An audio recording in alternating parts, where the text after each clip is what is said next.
পোশাকের স্বাধীনতা এই কথাটা কেন এলো?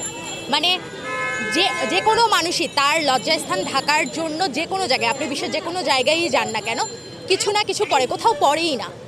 সো বাংলাদেশে এই যে আলাদা করে আমাকে বলতে হচ্ছে যে আমার পোশাকের স্বাধীনতা আমি চাই, এটা কেন বলতে হচ্ছে? বিকজ কেউ এসে আমাদেরকে বলছে, এসে বলতে হবে না, রাস্তা দিয়ে যাচ্ছি আমার দিকে তাকিয়ে আছে। আজকে আমরা এখানে বসেছি, অসংখ্য মানুষ আছে এখানে যারা আমার দিকে তাকাচ্ছে। কথা হচ্ছে যে এই তাকানোটা কেন তাকাতে হচ্ছে তাদেরকে?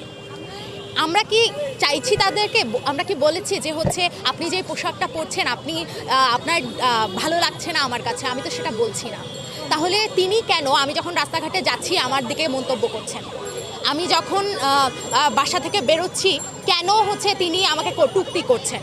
কেন তারা আমাকে আমার পোশাক, যেই পোশাকেই আমি থাকি না কেন সেটাতে সহনশীল হচ্ছেন না? সেটার জন্যই আজকে আমরা এখানে দাঁড়িয়ে আছি। এখানে কোনো কতটুকু, এতটুকু নাকি এত বড়, এটা চাওয়ার কোনো ব্যাপারই না।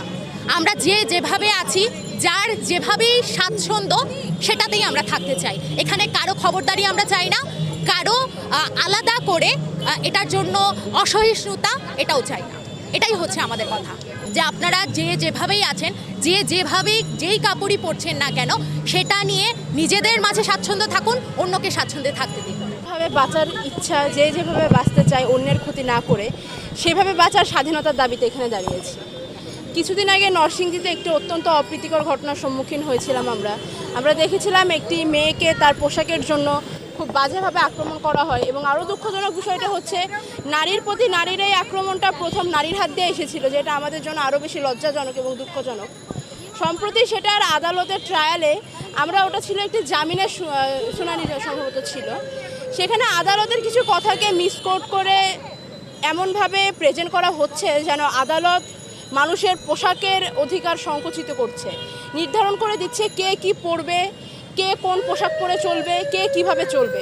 কিন্তু এটা সংবিধান পরিপন্থী, এবং আমরা মনে প্রাণে বিশ্বাস করি যে আদালত, যাদেরকে বলা হয় সংবিধানের রক্ষক, তারা কখনোই জেনে বুঝে সজ্ঞানে সংবিধান পরিপন্থী কোনো রকম বক্তব্য রাখেনি।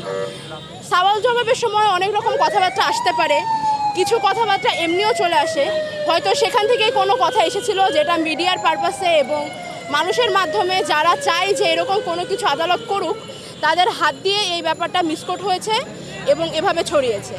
আমরা মূলত সেইটার বিরুদ্ধে এখানে দাঁড়িয়েছি, যেন আদালতের, এবং আমরা মনে প্রাণে বিশ্বাস করি যে আদালতের কথাকে মিসকোট করা এক রকমের আদালতের অবমাননা, এবং একই সঙ্গে সংবিধানের বিরুদ্ধেও কথা বলা। সংবিধান যেহেতু বাংলাদেশের সকল নাগরিককে নিজের মতো বাঁচতে, নিজের মতো